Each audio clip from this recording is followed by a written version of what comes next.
ça sert, l'état de rapprochement bancaire?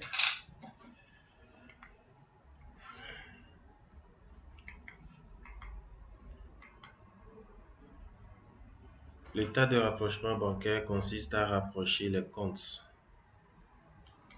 de banque de la société par rapport au relevé bancaire reçu de la part de la banque. Alors, le compte banque, on va donc parler d'un certain nombre de choses. À savoir, on va parler d'un certain nombre de choses, à savoir ce que c'est que le compte banque. Le compte banque est le compte de trésorerie principal d'une entreprise.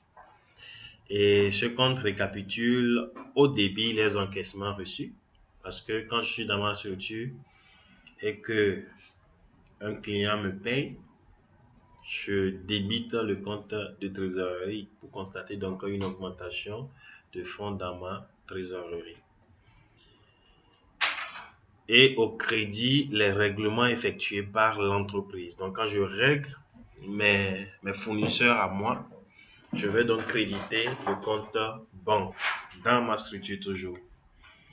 Et c'est un peu ça ce que nous illustrons là par ce petit schéma. Donc ici, on dit au débit, on a déjà ici, au débit les encaissements reçus et le solde doit être débiteur.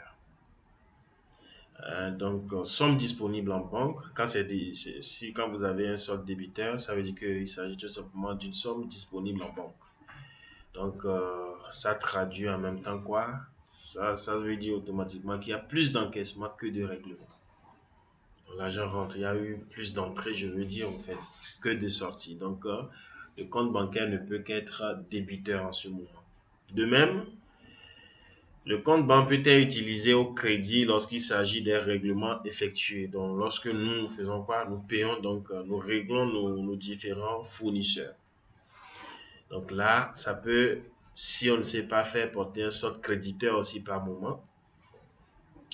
Et ça peut porter uniquement un solde créditeur lorsqu'il s'agit d'un découvert bancaire. Lorsque votre compte banque porte un solde créditeur dans votre entreprise, et que vous n'avez pas fait de découvert bancaire, vous avez une raison de vous inquiéter. Vous devez vous inquiéter vraiment. Alors, plus de règlements que d'encaissement. Cela voudrait dire qu'on a fait plus de règlements que d'encaissement. On a fait tellement de règlements, il n'y a pas d'argent, mais on a quand même fait de règlements. Ça veut dire que quelque part, on a emprunté. Pas emprunt 16, mais ici, c'est un découvert bancaire. Donc, c'est un peu ça. Alors, nous allons parler de l'état de rapprochement bancaire, oui. Vous avez parlé du solde créditeur. Oui. Quand c'est créditeur, c'est qu'on a payé plus qu'on a encaissé. Oui. Donc maintenant, de s'inquiéter quand on n'a pas fait de découvert. Est-ce que c'est possible de faire payer ses fournisseurs sans qu'on ait d'argent sur le compte banque et qu'on n'a pas fait de découvert? Non, c'est impossible. C'est ce que je dis. C'est pourquoi vous devez vous inquiéter. Si vous n'avez pas fait de découvert bancaire, que ça devenait créditeur, vous devez vous inquiéter. Et là, on doit s'inquiéter uniquement, c'est-à-dire dans notre entreprise, parce que ça, c'est pas possible. Ouais. Je ne peux pas dépenser quelque chose que je n'ai pas.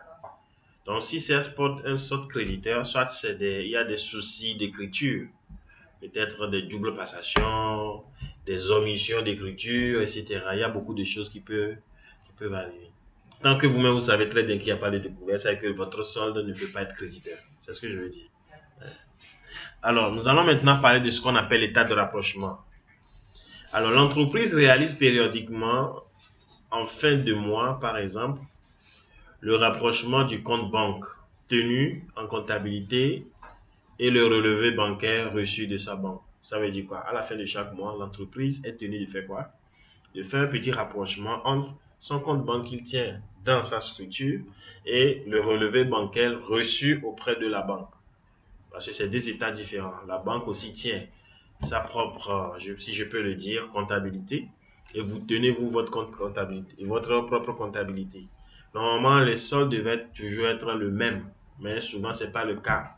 Et il peut y avoir plusieurs raisons un peu comme la géo, les intérêts, etc. Il peut y avoir beaucoup de raisons. C'est pourquoi on demande toujours de faire l'état de rapprochement bancaire. Et c'est normalement mensuel. Mais si tout au long de l'année, vous n'avez pas fait de rapprochement bancaire, alors il est préférable de faire quand même le dernier état de rapprochement bancaire à la fin de l'exercice, lors des états, comme on dit, des travaux de fin d'exercice. Ça, c'est obligatoire parce que vous devez reporter les soldes et les soldes réels en respectant tout simplement les différentes conventions que nous avons déjà apprises d'ailleurs. Et c'est très important, la régularité, la transparence. Respecter aussi quoi? Le principe de prudence. Et respecter en même temps quoi? La spécialisation des exercices.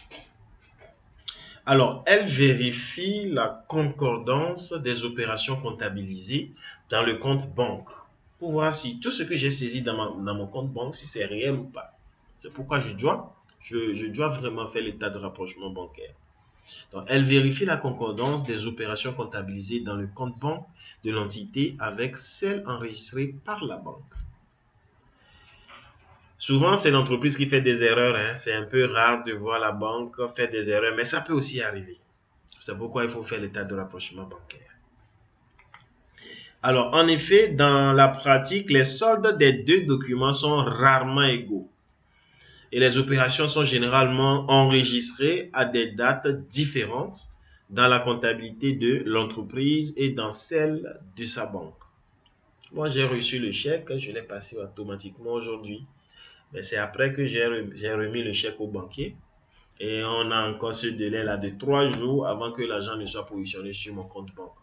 Donc, c'est impossible que ça soit la même date. Donc, les dates peuvent différer. Mais souvent, ce n'est pas trop long.